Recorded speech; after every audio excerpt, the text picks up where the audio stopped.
May mga tanong kung bakit ganoon na lamang ang pagkahumaling ng mga tao sa mga sandata. Dahil ba sa mga buhay na kinikitil ng mga ito kaya nagiging maganda ang isang espada? O ang mismong kagandahang iyon ang pumapatay, kahit mamatay ang mga tao, nananatili ang mga sandata at balang araw, ang mga ito ang maghahari sa buhay ng tao. Nagsisimula ang kwento sa disyerto, isang grupo ng mga mercenary ay upang hanapin ang demon sword na Shoetdwin. Ayon sa alamat, ang sino mang makakapag-may-ari nito ay magkakaroon ng napakalaking kapangyarihan. Sina Seiya at Miria ay dumating bilang kinatawan ng Shoshidai Organization upang kunin ang Shoetdwin. Ang espadang ito ay higit sa lahat ng ibang legendary weapons dahil ito ay hinulma mula sa dugo ng 1,000 demonyo. Binalaan ni Seiya si Miria na mag-ingat dahil kapag hinayaan niyang maakit siya ng espada, 1 demonyo ang sasakop sa kanyang katawan. Ayaw ni Seiya na maging ika-1,000 demonyo si Miria. Ang alamat ng Shoetdwin ay nagmula pa noong Roman era, kaya halos 2,000 taon na ang tanda nito. Noong panahong iyon, isang hukbo ng mga barbarian ang umatake sa isang maliit na nayon sa gilid ng Roman Empire. Walang depensa ang mga taga-nayon at mabilis silang pinaslang ng mga mananakop. Desperadong nakiusap ang mga pari ng nayon sa mga Diyos para sa kaligtasan, ngunit hindi sila pinakinggan ng langit, kaya sa halip ay bumaling sila sa mga demonyo. Inalay nila ang mga tupa ng nayon at nanalangin sa harap ng puwersa ng kadiliman. Sinagot ng demonyo ang kanilang panalangin at nagpadala ng nag-iisang kabalyero. Ang sandatang dala ng kabalyerong ito ay walang iba kundi ang Shoetdwin. Nang hugatin ng kabalyero ang espada mula sa lalagyan nito, sinasabing umatungal ito tulad ng isang mabangis na hayop. Natapos ang labanan sa isang iglap, ang demonic aura na nagmumula sa Shoetdwin ay nagpabagsak sa hukbo ng mga barbarian. Nagpasalamat ang mga taga-nayon sa kabalyero, ngunit may isang bagay silang nakalimutan. Hindi sila nanalangin sa mga Diyos, kundi sa isang demonyo. Ang kabalyerong iyon ay hindi dumating upang iligtas ang kanilang nayon, kundi upang lipulin ang lahat ng may buhay. Kahit na pinuno sila ng alamat ng takot, ang paghahanap sa Shoetdwin ang trabaho ng grupong ito. Kaya nagpatuloy sila, hindi nagtagal, natuklasan nila ang isang silid-libingan na kahawig ng isang mausoleum. May liwanag na sumisilip mula sa mga bitak ng pader sa unahan. Nang mabasag nila ang harang, natuklasan nila kung ano ang nasa loob ng Shoetdwin. Sa mismong sandaling iyon, dumating sina Seiya at Miria sakay ng aircraft kasama ang isang fully armed squad. Nagpaputok ng warning shots ang mga tao sa loob at hiniling na malaman kung sino sila. Walang takot na ipinakilala ni Miria ang kanilang sarili bilang mga ahente ng Shoshidai, ang organization na responsable sa pamamahala ng mga legendary weapons. Inutusan niya ang kabilang grupo na isuko ang Shoetdwin, ngunit tumanggi ang mga ito at agad na gumamit ng puwersa. Habang nakikipaglaban ang kanyang mga tauhan, palihim na umalis ang leader upang kunin ang espada. Ngunit sa sandaling nahawakan niya ito, tuluyan siyang nilamon ng demonic energy ng espada at nawalan siya ng kontrol. Naayos na ang sitwasyon sa labas, at isang armed team ang pumasok upang hanapin ang Shoetdwin, ngunit isa-isa silang pinatay ng espada. Walang ibang pagpipilian si Seiya kundi gumamit ng matinding paraan upang mabawi ito. Kinuha ni Miria ang espada, isinelyo ito sa loob ng isang containment case, at natapos ang misyon. Bumalik sila sa headquarters ng organization, isang lugar na naglalaman ng napakaraming koleksyon ng mga legendary swords. Sa liwanag na tumatama sa talem, halos makita niya ang mga mukha ng mga naging biktima ng espada, at iyon ang dahilan kung bakit ito napakaganda. Nang matapos ang misyon, kinailangan ni Seiya na bumalik sa kanyang hibernation pod. At malamang na magiging mahaba ang kanyang pagtulog. Matapos umalis si Seiya, nanatiling nakatitig si Miria sa Shoetdwin, habang ante-unting lumilitaw ang kakaibang ngiti sa kanyang mukha. Nang gabing iyon, nagpatuloy ang mga ahente ng Shoshidai sa kanilang trabaho ng pagkolekta ng mga legendary weapons mula sa iba. Isa sa mga sandatang iyon ang biglang nagliyab, nilamon ng isang buong barko sa gitna ng dagat. Samantala, nagsimulang makarinig si Miria ng isang tinig na tumatawag sa kanya mula sa loob ng kanyang isipan. Sa paniniwalang iyon ay ang Shoetdwin, bumalik siya sa storage chamber at kinuha ang espada mula sa pagkakaselyo nito. Ang mga kinatatakutan noon ni Seiya ay naging realidad. Pagdating ng iba, si Miria ay tuluyan ng nasa ilalim ng kontrol ng espada at pinapatay ang lahat ng kanyang nakikita. Sa kabilang banda, umuwi si Takashi sa kanyang buntis na asawa na si Wakaba. Sa loob lamang ng isa pang buwan, magiging mga magulang na sila dahil napagdesisyonan nilang gawing sorpresa ang kasarian ng sanggol hanggang sa ito ay bumili si Takashi ng mga regalo para sa parehong batang lalaki at babae. Sa ibang lugar, ang espada na Shiryu ay muling naging uhaw sa dugo. Ang mga monghe roon ay nagsagawa ng Hama ritual upang alisin ang killing intent ni Shiryu. Ngunit sa kasamaang palad, ang blood sacrifice ay nilamon ng dark energy ng espada. Isa na namang madugong masaker ang naganap, kahit ganoon, hindi pa rin nasiyahan ang uhaw sa dugo ni Shiryu. Pinilit nito ang kanyang host na pumunta sa lungsod upang ipagpatuloy ang pagpatay. Dumating ang trahedya ng sina Takashi at Wakaba ay naging biktima ng malupit na pagkakataon. Napatay si Takashi, nakaligtas si Wakaba, ngunit dahil nasaksihan niya ang lahat gamit ang sarili niyang mga mata, nilamon siya ng galit. Tinitigan niya ang swordsman na may nagliliyab na puot sa kanyang mga mata. Biglang natauhan ang swordsman at nang makita kung gaano karaming tao ang kanyang napatay, siya ay binalot ng takot at matinding sindak. Kumawala ang espada na Shiryu mula sa kanyang kamay at nahulog sa lupa. Pinulot ito ni Wakaba at tinapos ang kanyang buhay.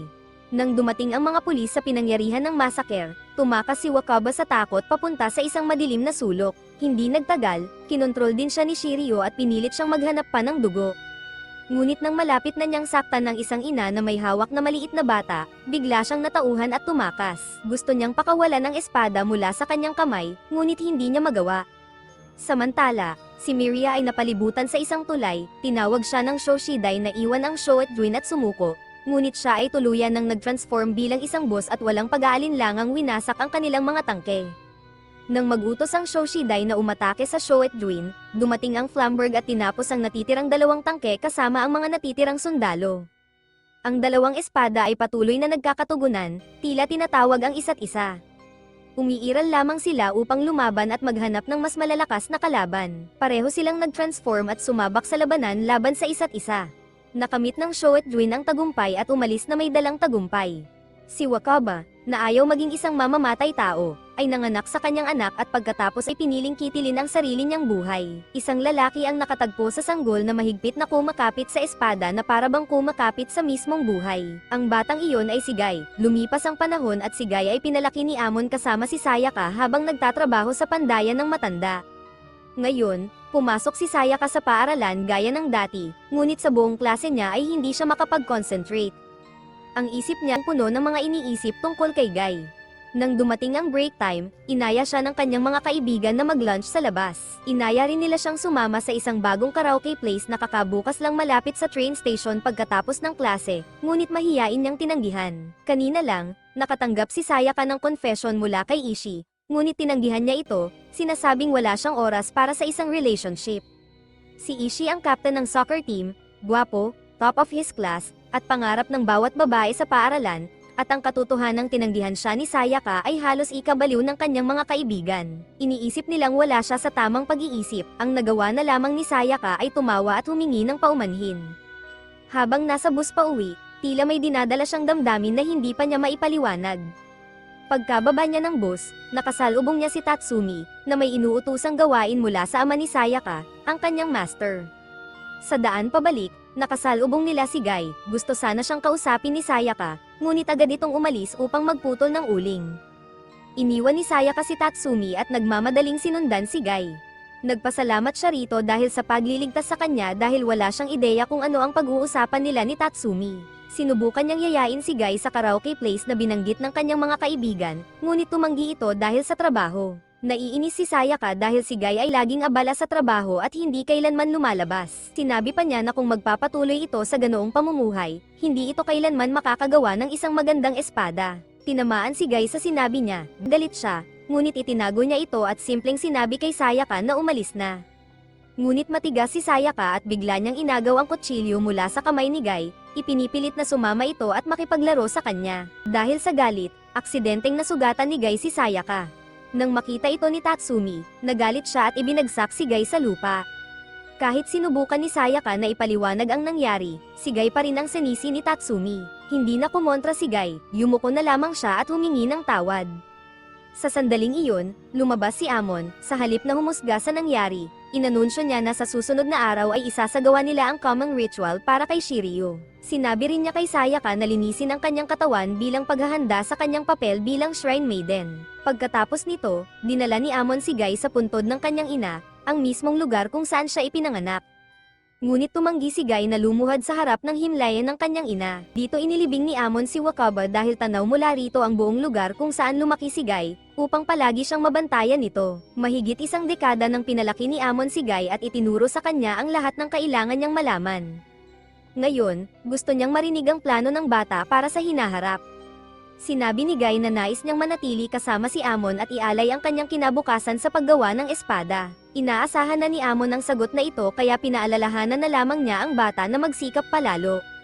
Nang gabing iyon, mag-isa na pumunta si Guy sa silid kung saan nakatago si Shiryu. Sa kanyang puso, itinuturing niya ang espadang ito bilang kanyang nag-iisang ina. Nasaksihan ito ni Tatsumi. Sa loob ng isang marangyang gusali, isinasagawa ang isang auction ng mga bihirang kayamanan. Naroon si Miki upang isagawa ang misyon na ibinigay ng organization, bagaman tila mas interesado siya sa pagkain at inumin. Naroon din si Marcus, magiliw na nag-usap ang dalawa. Sa kanilang pag-uusap, pabaya na itinaas ni Miki ang kanyang wine glass, at napagkamalan ito ng auctioneer bilang isang bid, kaya napanalunan niya ang isang Sakute Buddha statue sa halagang $130,000. Dahil hindi ito bahagi ng plano, hindi sasagutin ng organization ang bayad at siya ang magbabayad mula sa sarili niyang pera. Nang matapos ang auction, dinala ang lahat ng bisita sa isa pang silid para sa preview ng mga item sa susunod na session. Isa sa mga item ay ang espada na Asev. Ang tunay na misyon ni Miki ay kumpirmahin kung totoo ang espadang ito. Naramdaman ni Miki ang demonyong nakakulong sa loob ng talam na tila tumatawa sa kanya. Nais din ni Marcus ang espada dahil minsan itong pagmamayari ng legendary alchemist na si Paracelsus. Nagsimula ang kwento nito noong ika-16 na siglo nang makipagkasundo si Paracelsus sa isang demonyo upang gawing perpekto ang kanyang sining ng alchemy. Kapalit nito, ipinagbili niya ang kanyang kaluluwa sa demonyo. Gamit ang ipinagbabawal na kaalaman ng demonyo, nagawa niyang perpektuhin ang Philosopher's Stone, ang pinagmulan ng lahat ng bagay. Pagkatapos nito, sinira niya ang kasunduan, ang demonyo, na labis na nagalit, ay ginawa ang lahat upang sirain si Paracelsus. Ngunit si Paracelsus ang lumabas na nagwagi, ipinagbaon niya ang Philosopher's Stone sa loob ng isang espada at isinelyo ang demonyo sa loob nito, at ang espadang iyon ay nakilala bilang Azoth. Kinumpirma ni Marcus na tunay ang espadang ito dahil narinig din niya ang tawa ng demonyo. Iniulat ni Tatsumi kay Amon na nakita niyang hinawakan ni Guy si Shiryu, ngunit binaliwala ito ni Amon dahil wala naman itong panganib kay Guy. Pagkatapos ay ikinwento ni Amon kay Tatsumi kung paano nila natagpuan si Guy. Noong panahong iyon, mahigpit na nakakapit ang mga kamay ng sanggol kay Shiryu na para bang ang espada mismo ang nagpoprotekta sa kanya. Naniniwala rin si Amon na si Guy ang hinahanap ni Shiryu. Iyon din ang dahilan kung bakit kailangan nila ang dugo ni Guy upang pakalmayan ang espada. Hindi kailanman tumitingin si Guy sa mga tao, palagi siyang nakatingin sa mga espada. Ibig sabihin, palagi siyang kasama ng kamatayan sa bawat sandali. Naabot ni Guy ang isang antas ng pag-iral na kakaunti lamang ang makakamit. Kinabukasan, sinimulan nila ang common ritual para kay Shiryu. Lahat ng naroon ay kailangang takpan ang kanilang mga mata. Pinatak ni Guy ang kanyang dugo sa Shiryu upang ito ay pakalmayan.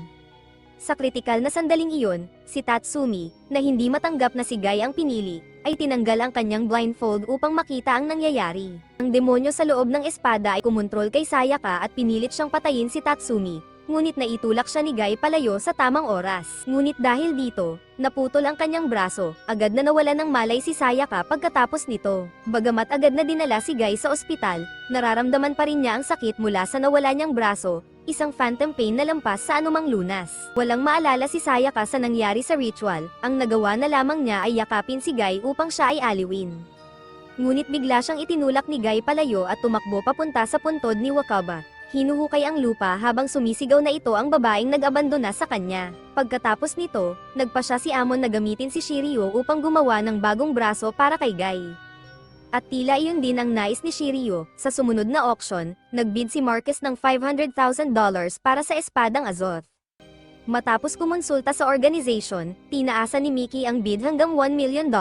Ngunit tumanggi si Marcus na umatras at patuloy na tinaasan ang presyo. Nagpalitan sila ng bid hanggang umabot ito sa $1,500,000, at doon na tuluyang sumuko si Marcus. Matapos makumpleto ang kanyang misyon, agad na bumalik si Miki sa headquarters, ngunit hinarang siya ni Marcus sa daan. Hiniling ni Marcus na ibenta sa kanya ang espada, at nagbanta na magpapadala siya ng mga tao para habulin siya kung tumanggi siya. Siyempre, hindi pumayag si Miki kaya agad siyang inatake ng mga tauhan ni Marcus. Mabilis silang pinabagsak ni Miki, ngunit hindi pa rin siya makaalis dahil siya na ang target ng Shoetjuin. Inutusan siya ng kanyang mga nakatataas na tumakas, ngunit hinugot ni Miki ang Falcon at naghanda sa pakikipaglaban. Sa mismong sandaling iyon, nagising si Guy ng biglaan kasama ang kanyang bagong braso. Walang takot na hinarap ni Mickey ang Shoetwin, ngunit nang mapunta siya sa alanganin, napilitan siyang pakawalan ang kapangyarihan ng Thunder's Sword na Falcon upang makatakas. Isang kidlat ang bumagsak mula sa langit, na nagbulag sa lahat ng nakakita. Bagamat nakaligtas siya, napagtanto ni Mickey na nawala sa kanya ang espada na Azoth.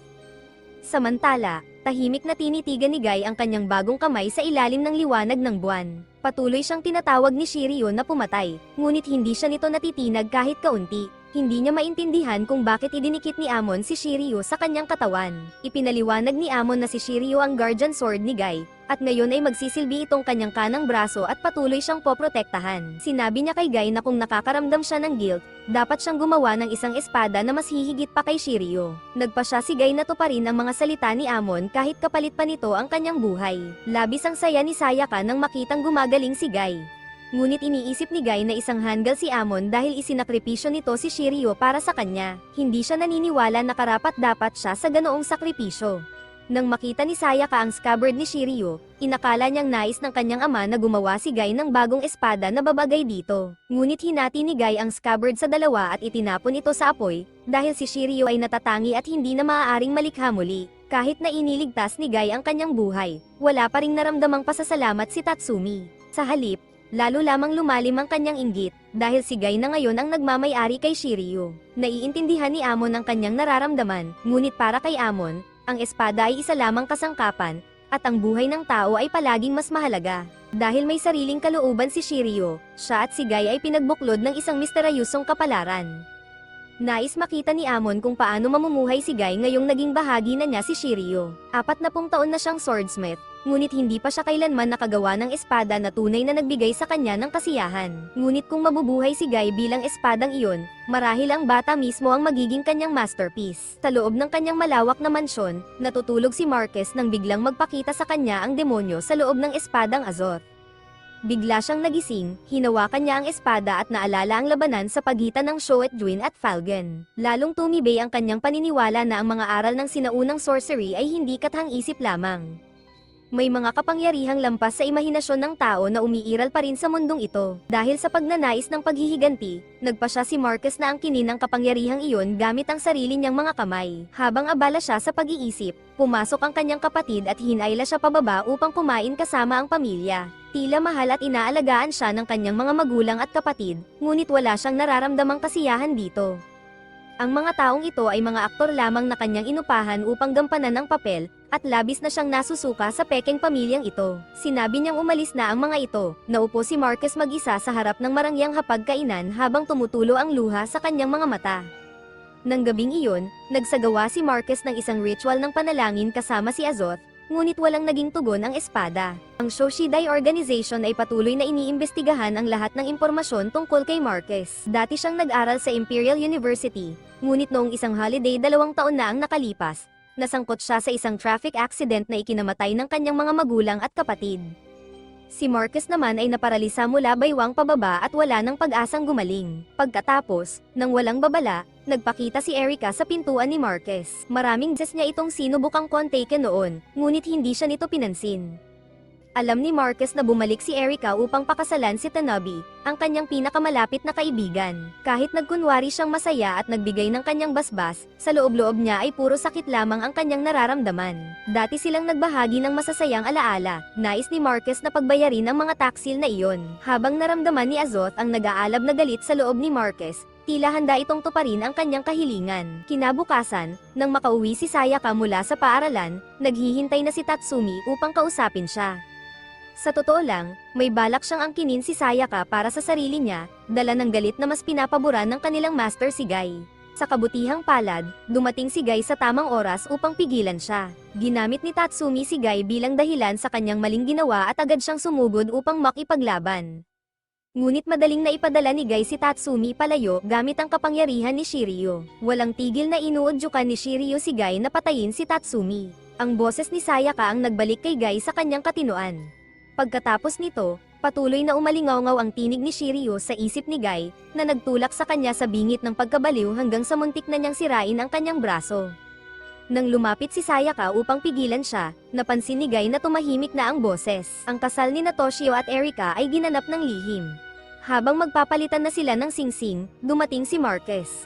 Pumasok siya sa ceremony hall at dahan-daang tumayo, na ikinagulat ng lahat ng naroon. Sa bahay ng Agatada, natapos na ni Kiyomi ang pagpapatalas ng legendary spear na Tondogiri at dinala ito upang ibalik kay Amon. Ngunit wala ito sa bahay kaya iniwan na lamang niya ang sibat sa mga alagad nito. Nakatago si Tatsumi sa isang sulok at narinig ang buong usapan. Sa seremonya naman, ang mga mata ni Marquez ay puno ng matinding galit. Sumugod siya kina Toshio at Erika na parang isang malakas na hangin. Lumitaw si Miki at hinarang ang kanyang atake, na nagbigay ng pagkakataon sa magkasintahan na makatakas, ngunit agad silang naabutan ni Marquez. Sa sandaling iyon, sa harap ng kamatayan, tinawag ni Erika ang pangalan ni Marquez at naibalik siya sa kanyang katinuan. Bumagsak siya sa lupa habang umiiyak ng walang tigil. Lumapit si Miki sa kanya, inalo siya, at inimbitahan siyang sumali sa organization. Kahit pauwi na sila kasama si Miki, hindi pa rin tumitigil sa pag-iyak si Marquez. Hindi siya makapaniwala na muntik na niyang patayin si Erika, ang taong pinakamamahal niya sa mundo. Ngunit sa katotohanan, nasa ilalim siya ng kontrol ni Azoth. At nang bumalik ang kanyang ulirat, wala siyang maalala. Palihim na binuksan ni Tatsumi ang sibat na Tondogiri upang suriin ito at agad siyang nas-APN nito. Dinala ni Miki si Marquez sa Shoshidai Organization, isang santuwarayo para sa mga katulad nila. Doon sila papasok sa isang malalim na pagtulog, habang pumuputol ng kahoy si Guy, bigla siyang inambush ni Tatsumi nang walang babala. Si Tatsumi ay tuluyan ng naging isang busoma na lampas na sa anumang kaligtasan. Nang makita ni Sayaka kung ano na ang kinahinatnan ni Tatsumi, agad siyang nawalan ng malay. Kahit bilang isang busoma, hindi pa rin binitiwan ni Tatsumi ang kanyang obsesyon na malampasan si Guy. Sinabi ni Miki kay Marquez na kahit mukhang stable pa sila sa ngayon, oras na lamang ang hinihintay bago sila tuluyang maging busoma. Ang kapalaran ng mga taong nagsanib sa isang sandata ay nakatakda na. Ang tanong na lamang ay kung kailan ito mangyayari. Nakiusap si Marquez kay Miki na maging kaibigan niya, ngunit ang hindi niya inaasahan ay matagal na siyang itinuturing ni Miki bilang kaibigan. Sa kabila ng walang tigil na pag-atake ni Tatsumi, tumanggi si Guy na gamitin si Shiryu upang lumaban, tiniis ang matinding sakit sa buong katawan niya. Pilit nilalabanan ni Guy ang tukso ni Shiryu, ngunit unti-unti nang nauubos ang kanyang lakas ng loob. Isang sigaw ang kumawala mula sa kanya na parang ungol ng demonyo, at ang kanyang kanang braso ay pumilipit at nagbago anyo bilang isang talem. Tuluyan nang nawala ang kanyang kontrol, sumugod si Guy kay Tatsumi na may galit na hindi na makatao. Nang maramdaman ni Amon ang killing intent at dumating sa lugar, si Sayaka na lamang ang kanyang natagpuang nakahandusay sa lupa. Nagpatuloy ang laban ni Guy at Tatsumi hanggang sa kailaliman ng kagubatan. Tinuhag ni Guy ang tagiliran ni Tatsumi gamit ang kanyang talem, na napilitang umatras, ngunit hindi pa rin natapos ang habulan. Samantala, ipinakilala si Marquez ni Kyoka sa mga pinuno ng Shoshidai, na maglalagay na sa kanya sa ilalim ng kanilang proteksyon. Kasabay nito, isinailalim si Miki sa isang pagsusuri. Tumaas ng 2% ang kanyang transformation, ngunit wala namang nakitang abnormalidad. Nagulat ang lahat sa resulta. Natuklasan nila na ang sandata sa loob ng katawan ng host ay unti-unting nawawala ang pisikal nitong anyo, ngunit maaari pa rin itong makita sa imaging na parang isang multo. Ipinaliwanag ng mga pinuno ng Shoshidai kay Marquez na pinag-aaralan nila ang paraan kung paano sumasanib at kumokontrol ang mga sandata sa mga tao. Kapag nagtagumpay sila, maibabalik nila si Marquez mula sa chrysalis pabalik sa normal na tao at maaalis ang panganib na maging busoma siya. Tinanong nila si Marquez kung ano ang nangyari habang kinokontrol siya ni Azoth, ngunit malabo ang kanyang mga alaala. Nang mapagtanto niya ang nangyayari, nasa kanyang kamay na ang espada. Ito ay nagsanib sa kanyang katawan na parabang iyon ang pinaka-natural na bagay sa mundo. Naniniwala ang mga leader na ang mga chrysalis hosts ay may bagong potensyal para sa kinabukasan ng sangkatauhan. Wala nang ibang pagpipilian si Marquez kundi sumali sa organization, dahil sila lamang ang makapagliligtas sa kanya, at kapalit nito ay tutulong siya upang iligtas ang sangkatauhan. Sa kabilang silid, ipinagpatuloy ni Mina ang mga pagsusuri kay Miki. Pareho silang umaasa sa araw na matatapos ang research ng Shoshidai upang makabalik si Miki sa pagiging normal na tao. Natatakot si Miki na habang siya ay natutulog, makakahanap si Mina ng ibang lalaki dahil ang pagtulog sa loob ng pod ay parang paglubog sa walang hanggang kadiliman. Nais niyang mamuhay tulad ng isang normal na tao, manood ng sine kasama si Mina, kumain ng magkasama, maglakad, at malayang makipag-date. Habang nag-uusap sila, tumawag si Kyoka at hiniling kay Miki na pumunta sa weapons vault dahil nag-iisa roon si Marquez at hindi siya mapalagay. Naghalikan sina Miki at Mina bago siya umalis. Nang gabing iyon, ang buwan ay kulay pula na parang dugo. Hinabol ni Guy at Tatsumi ang isa't isa hanggang sa lungsod, na nag-iwan ng maraming patay sa kanilang dinaraanan. Sa huli, tuluyang itinuhog ni Guy ang kanyang talam sa katawan ni Tatsumi. Sa parehong sandali, natukoy ng Shoshidai ang presensya ni Guy at Tatsumi. Sa headquarters, agad na niyakap ni Marcus si Miki nang makita niya ito habang malakas na umiiyak. Binuksan ni Kyoka ang weapons vault para ipasyal si Marcus, ngunit nakatanggap siya ng utos mula sa High Command kaya iniwan niya si Marcus kay Miki at nagmadaling umalis. Isang scout na nakadiskubre kay Guy ang agad na umatake. Sa sandaling iyon, biglang nagkamalay si Tatsumi, sinipa si Guy palayo, at tumakas. Dahil sa matinding galit, tinaga ni Guy ang helicopter sa himpapawid at pinasabog ito sa apoy. Hindi matukoy ni Kyoka kung si Guy ba ay isang chrysalis o isang busoma. Matapos magbalik ang kanyang katinoan, pilit na inuwi ni Guy ang kanyang pagod na katawan. Nagwala si Shiryu at sinakal si Guy, tila sinusubukang hilahin ang kanyang kaluluwa sa kadiliman. Lumaban si Amon upang pigilan ito, at nasugatan pa siya upang mailigtas si Guy. Matapos ang matinding pakikipaglaban, sa wakas ay hamupa si Shiryu. Samantala, ipinapasiya ni Miki si Marcus habang ipinapaliwanag ang kalikasan ng cursed weapons. Ang mga ito ay mga sandata na may sariling buhay at kalooban. Nilalamon nila ang galit ng bawat taong kanilang pinapatay. Ngunit walang nakakaunawa kung bakit kaya nilang manipulahin ang mga tao. Isa sa mga tungkulin ng Shoshidai ay ilagay sa pagtulog ang mga chrysalis hosts upang pigilan ang kanilang mutation. Ngunit tulad ng isang chrysalis na tiyak na magiging paru-paro, darating ang araw na sila rin ay magiging busoma. Kapag nangyari iyon, mawawala ang kanilang sariling kalooban at magiging extension na lamang sila ng sandata, na wala nang natitira kundi ang pagnanais na pumatay. Isa na namang masaker ang naganap, ang Shoetwin ay pumasok sa isang kulungan at pinaslang ang lahat ng bilanggo, pinakain ang sarili sa kanilang galit at bloodlust na parabang ito ay isang malaking handaan. Pagkatapos nito, inilagay sina Miki at Marcus sa hibernation, at muling ginaising si Seiya. Nagtago si Tatsumi sa kagubatan, lubhang sugatan, sa kanyang pagkabaliw, inatake niya ang mga hayop at mga taong nadadaanan upang mapunan ang uhaw sa dugo ni Tondogiri. Hinanap ni Sayaka si Guy sa kung saan-saan at natagpuan niya ito na nakakulong sa loob ng isang kabinet. Sinubukan niya itong kausapin, ngunit wala itong sinagot at kakaiba ang kanyang kilos. Matapos obserbahan ang mga ginagawa ni Guy, napagtanto ni Amon na bumalik ito sa pagiging bata. Marahil ay natatakot si Guy sa kapangyarihan ni Shiryu ngayon na tuluyan na itong naging bahagi niya. Sinusubukan niyang takasan ang sarili sa pamamagitan ng pagbabalik sa kanyang pagkabata. Lumabas si Seiya mula sa kanyang hibernation pod matapos ang 16 na taon at 24 na araw.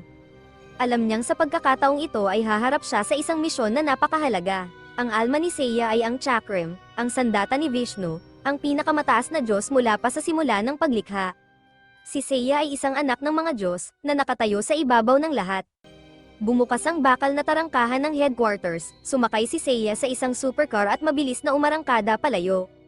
Ito ang unang pagkakataon ni Kyoka na makatrabaho si Seiya, bagaman marami na siyang narinig tungkol sa Chakram at sa kanyang estilo ng pakikipaglaban. Ayon sa mga sinaunang epiko ng India, may isang kaharian na nagdulot ng galit ng mga Diyos. May dalang singsing ng liwanag, bumaba ang banal na mensahero upang parusahan ang hari at ang kanyang mga nasasakupan. Ang liwanag na iyon ay sinunog ang lahat ng dinaanan nito. Kumalat ang balita na ang makinang na singsing na hawak ng mensahero ay ang Chakram. Ito ay iniwan ng mga Diyos at sinamba ng mga tao bilang isang sagradong sandata bago ito tuluyang isinelyo. Ang kasalukuyang gumagamit ng Chakram ay ang pinakamalakas na chrysalis ng Shoshidai, si Seiya. Nang gabing iyon, naghanda si Sayaka ng paboritong pagkain ni Guy ngunit nalaman niyang wala ito sa kanyang silid. Natagpuan niya si Guy sa kagubatan na nakaupo sa harap ng isang estatwa at nakangiti. Pagkatapos ay nagsimulang umulan at umiyak siya na parang isang maliit na bata. Naalala ang sinabi ng kanyang ama, umupo si Sayaka sa tabi niya at marahang hinikayat siyang umuwi. Samantala, pumunta si Amon upang maghatid ng espada kay Kaijutsu, na pinuri siya ng husto sa kanyang husay sa paggawa. Ngunit tila hindi pa rin nasisiyahan si Amon dahil ang kanyang panghabang buhay na layunin ay makagawa ng isang espada na kayang pumutol sa mismong espada sa loob ng kamalayan ng isang tao. Habang nagiinuman ng tsaa, napag-usapan nila si Shiryu. Naniniwala si Amon na si Shiryu lamang ang kayang pumutol sa talim na nakabaon sa isipan ni Guy. Ayon sa tradisyon ng mga swordsmith, Kapag gumagawa sila ng espada, dalawa ang kanilang nililikha at pinipili ang mas mahusay. Ipinagpalagay ni Amon na kung talagang dalawa ang umiiral, maaaring si Shiryu ang mas mahina sa dalawa dahil wala itong inskripsyon. Ibig sabihin, maaaring ang mas malakas na bersyon ay naruroon pa sa kung saan. Sa Fujitsu Polishing Workshop, magkasamang pinapakinis ni Heida at Kiyomi ang mga espada. Pareho silang naniniwala na ang pinakamagandang bahagi ng isang Japanese sword ay ang mismong talem. Sa kanluran, maraming espada at sandata ang may magagarbong dekorasyon sa hawakan. Ngunit ang kagandahan ng isang talem ay umiiral lamang upang pumatay. Ang katana ang nag-iisang sandata sa mundo na nag-angat sa pagpatay bilang isang anyo ng sining. Habang mas tumatalas ito, lalo itong nagiging maganda. Ang pinakamakapangyarihang sandata na may pinakakahanga-hangang kagandahan ay ang Japanese sword. At ang kanilang gawain ay pakinisin ang kagandahang iyon hanggang sa sukdulan nito. Labis ang pagkahumaling ni Kiyomi sa Japanese swords na kaya niyang tukuyin kung saan nanggaling ang iron sand at kung paano hinulma ang talem sa pamamagitan lamang ng pagdampi ng kanyang dila dito. Hiniling pa niya kay Heida na hiwain siya gamit ang bagong pinakinis na espada para lamang maramdaman ito. Samantala, inayos ni Sayaka ang isa sa mga yukata ni Amon upang isuot ni Guy sa festival. Si Sayaka naman ay nagsuot ng isang yukata na may disenyo ng mga paru-paro. Hindi alam na may lihim na nagmamasid sa kanya. Isinama ni Sayaka si Guy sa festival. Ang lugar ay puno ng nakakasilaw na dekorasyon, matao ang paligid na may iba't ibang laro at food stalls sa bawat sulok. Lahat ng iyon ay bago para kay Guy. Inakay siya ni Sayaka sa iba't ibang atraksyon, habang nananalo sila ng maraming premyo. Nang gabing iyon, nakatanggap si Kiyomi ng isang bagong kliyente. Sinabi nitong nagmamadali siya at nag-iwan ng malaking halaga ng pera. Nang buksan ni Kiyomi ang lalagyan, natuklasan niyang ang espada sa loob ay si Shiryu. Sinimulan niyang pakinisin ito sa gitna ng matinding tensyon. Sa kabila ng kanyang pagsisikap, hindi niya nalabanan ang kontrol ni Shiryu. Iwinasiwas niya ang talem kay Heida. Sa takot, paurong na umatras si Heida hanggang sa tumama ang espada sa family altar, na naging dahilan upang mahulog ang mga ancestral portrait sa sahig, at doon natauhan si Kiyomi. Agad niyang pinaalis si Heida at ipinagpatuloy ang kanyang trabaho. Patuloy na hinihingi ng espada na pakainin ito ng mas maraming dugo. Wala nang ibang magawa, inialay ni Kiyomi ang sarili niyang dugo upang mapatahimik ito. Samantala, ang Shoet Druin, na ginagabayan ng natitirang alaala ni Miria, ay nakarating sa isang teatro at tinugtog ang piyesang piano na minahal ni Miria. Dumating din ang Fire Sword, pareho silang cursed swords na isinilang noong panahon ng mito. Natalo na noon ang Fire Sword sa Shoet Druin at determinado itong bawiin ang dangal nito sa panibagong laban. Sina Grimm at Aris ay nakatayo sa tuktok ng isang mataas na gusali, pinagmamasdan ang laban. Si Grimm ay tinatawag na Diyos ng Kamatayan mula pa noong simula ng sangkatauhan. Naniniwala siya na papalapit na ang panahon ng Busoma at itatapon ang sangkatauhan sa impyerno. Muli na namang natalo ang Fire Sword sa Shoet Druin. Dinala ni Sayaka si Guy sa isang shrine upang manalangin, umaasang babantayan siya ng mga Diyos. Sa kanilang pag-uwi, hinarang sila ni Tatsumi. Sa puntong iyon, tuluyan na siyang nasa ilalim ng kontrol ng sandata at pinapagalaw ng iisang layunin, ang patayin si Sayaka. Hinarang ni Shiryu ang atake ni Tatsumi upang protektahan si Guy. Ngunit dahil si Guy ay bumalik sa isipan ng isang bata at walang kagustuhang lumaban, madali siyang naitapon palayo. Agad na tumakbo si Sayaka papunta kay Guy sa sobrang takot. Ngunit sa sumunod na sandali, itinaas siya ni Tondogiri sa ere. Ang sibat ay idiniin ang dulo nito sa lalamunan ni Sayaka. Sumigaw siya sa takot at nagmakaawang iligtas ang kanyang buhay. Dumating si Seiya sa tamang oras at pinutol ang braso ni Tatsumi gamit ang chakram na nagligtas kay Sayaka. Bagamat dati siyang tao, si Tatsumi ngayon na lamang kawawang halimaw na inalipin ng kanyang sandata. Inutusan ng Tondogiri si Tatsumi na kunin ang sibat gamit ang natitirang braso at sumugod kay Seiya. Sa panig naman ni Kiyomi, bumalik ang misteryosong kliyente upang kunin ang espada sa sandaling matapos ito. Lubhang nanghina si Kiyomi, puno ng sugat ang kanyang mga braso mula sa paulit-ulit na pagkuha ng sarili niyang dugo para sa talem. Tinanong ni Heida ang kliyente tungkol sa pinagmulan ng espada, ngunit ngumiti lamang ang lalaki at dinala ito palayo. Paulit-ulit na sumalakay si Tatsumi, ngunit walang kahit isang tama ang umabot kay Seiya. Tuluyan na siyang nilamon ng Tondogiri at wala ng pag-asang mailigtas. Ang tanging magagawa na lamang ni Seiya ay bigyan siya ng mabilis na katapusan. Ginapos ni Seiya si Tatsumi gamit ang chakram, sa kamay ni Guy, nanginginig ng kusa si Shiryu. Sa isang iglap, natunaw si Tatsumi at ang Tondogiri na parang tubig. Habang paalis na si Seiya, bigla niyang napagtanto na si Guy ang taong kanyang hinahanap. Bumalik si Seiya at itinoon ang kanyang naglalagablab na pulang mga mata sa bata. Walang sinabing lumapit si Seiya kay Guy at malakas itong sinuntok. Napaiyak si Guy at sumigaw na magsusumbong siya sa kanyang ina. Agad na tumakbo si Sayaka at hinaranggan si Seiya upang protektahan si Guy. Ngunit hindi siya pinansin ni Seiya at itinulak lamang siya palayo. Hinablat niya si Guy sa kwelyo at inutusan itong ilabas ang kanyang tunay na sarili. Biglang lumitaw si Kaijutsu. Isang tingin pa lamang ay nakilala na niya si Seiya bilang miyembro ng Shoshidai. Naupo sila upang mag-usap, patuloy na inoobserbahan ni Seiya ang kalagayan ni Guy. Kung kaya pa nitong kontrolin ang sarili, dadalhin niya ito sa Shoshidai. Ngunit kung naging Busoma na si Guy, wala siyang ibang pagpipilian kundi patayin ito. Alam ni Kaijutsu hindi lamang ang tungkol sa Shoshidai kundi pati na rin ang Gabi Organization. Binalewala ni Seiya ang mga ito bilang mga batang naglalaro lamang, na walang iba kundi mga hadlang sa kanyang daan. Hindi nagustuhan ni Sin, isang miyembro ng Gabi, ang mga salitang iyon. Ang paggamit ng mga demonyo upang pumatay ng kapwa demonyo ay isang kasalanan. Ang tamang landas ay ang mga tao mismo ang dapat pumatay sa mga Busoma gamit ang sarili nilang mga kamay, at narito rin siya upang manghuli ng isa. Ngunit para kay Seiya, ang lahat ng ginagawa ng gabay ang mga langgam lamang na sumusubok pabagsakin ng isang karwahe. Nais ni Sin na agad patayin si Seiya, dahil alam niyang balang araw ay magiging Busoma rin ito. Wala namang balak si Kaijutsu na pigilan ang kanilang laban. Ang sagupaan ng gabay at Shoshidai ay napakabihira, kaya sabik ang matanda na mapanood ito. Hindi alam ni Seiya na taglay ng Gabi ang lihim na sining ng Kino Unconscious School. Inaalis nila ang laman ng kanilang isip at iniipon ng spiritual energy sa kanilang mga kamao. Sumugod si Sin at malakas na tinamaan si Seiya. Nagulat si Seiya sa lakas ni Sin. Hindi niya inaasahan na kakailanganin niyang gamitin ang chakram laban sa isang simpleng tao. Sa gitna ng labanan, napansin ni Guy ang isang bagay na lumalabas mula sa lupa at sumugod kay Sin. Sinipa niya ang isang bato papunta rito at napaatras ito.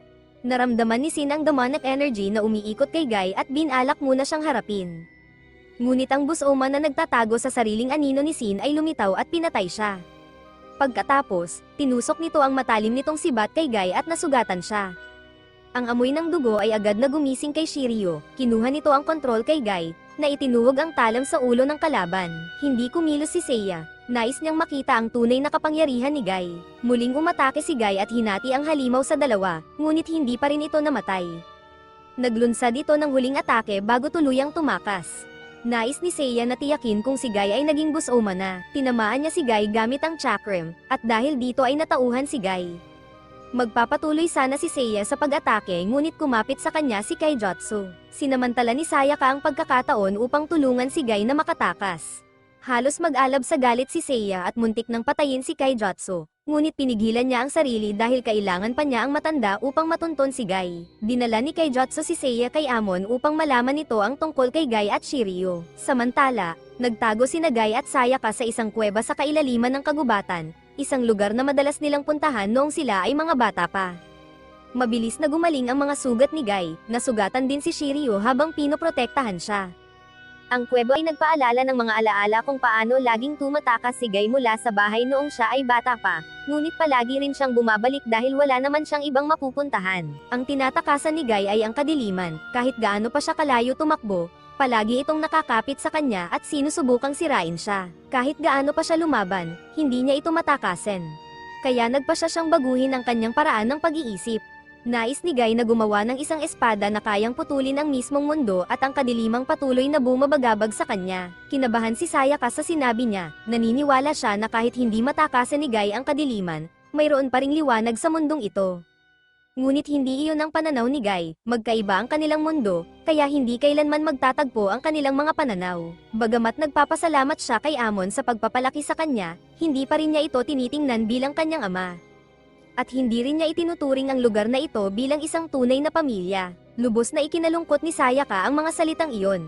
Sa mga swordsmith, may isang alamat na ipinapasa-pasa na ang espadang si Shiryu ay higinawa ng mga tao kundi hinulma ng isang dragon. Noong kalagitnaan ng Miramachi period, hindi kalayuan sa kabisera, may isang shrine na nagtatago ng isang sungay ng dragon. Isa sa mga pari ang nagbalak ng masamang plano kasama ang isang babae. Ninakaw nila ang kahon na naglalaman ng sungay ng dragon. Nang buksan nila ito, lumitaw ang isang dragon, isang maliwanag na sinag ng liwanag ang pumasok sa bibig ng babae. Nabuntis siya at nanganak ng isang bata, ngunit ang sanggol ay ipinanganak na may kaliskis, mata, at sungay ng dragon. Kaya binalot nila ito at itinapon sa ilog, natagpuan ang bata at inampon ng isang matandang swordsmith at ginawa niyang alagad. Naging malapit din sa kanya ang anak ng swordsmith. Makalipas ang ilang panahon, namatay ang matandang swordsmith. Ipinagpatuloy ng batang may dugo ng dragon ang gawain ng kanyang maestro sa pandayan. Patuloy na gumaling ang kanyang husay hanggang sa kumalat ang kanyang pangalan. Siya at ang babae ay naging isang pamilya at nagkaroon ng anak. Labis ang kanyang saya nang makita na ang sanggol ay walang taglay na anyong dragon. Umabot ang kanyang kasikatan sa pandinig ng shogun na si Ashikaga Yoshiki, na nagutos sa kanya na gumawa ng isang espada na walang kapantay. Nang matapos ang espada, inutusan siyang personal itong iharap sa shogun. Kahit na mapanganib ito dahil sa kanyang anyo, wala siyang magawa kundi sundin ang utos. Sa una, labis na natuwa ang shogun sa espada, ngunit nang makita nito ang mukha ng swordsmith, bigla itong nagalit at iniutos na patayin ang buong pamilya nito. Kahit nagmakaawa siya, kinaladkad ang kanyang asawa at anak at pinatay ang mga ito. Sinubukan din siyang patayin, ngunit walang talamang tumagos sa kanyang balat. Sa huli, ipinatapon siya sa gitna ng dagat. Nagsimula siyang magduda kung ang kanyang pag-iral ay isang pagkakamali. Dala ang galit ng isang dragon, gumawa siya ng dalawang espada. Ginamit niya ang mas mahina sa dalawa upang kitilin ang sarili niyang buhay. Ang kanyang paghihirap ay tila pumasok sa talem, at pinugutan ng espada ang shogun upang ipaghiganti ang kanyang pamilya. Pagkatapos nito, nawala ang parehong espada. Napaluha si Seiya nang marinig ang kwentong ito, ngunit agad din siyang bumalik sa kanyang malamig na anyo. Bukod sa kwentong ito, marami pang iba ang nagdusa dahil sa cursed swords. Naramdaman ni Amon na si Seiya ay katulad ni Guy na hinahabol din ng kadiliman. Ngunit tumanggi si Seiya na ibunyag ang kanyang pagkakakilanlan. Nang bumalik sina Sayaka at Guy, natagpuan nila si Seiya na naghihintay sa kanila. Sa oras na iyon, nawala na ang kanyang killing intent. Ang nais na lamang niya ay dalhin si Guy sa Shoshidai, dahil doon siya tunay na nababagay. Hinayaan ni Amon si Guy na magdesisyon para sa sarili niya. Naniniwala siya na mas makakabuti kung sasama ang bata kay Seiya.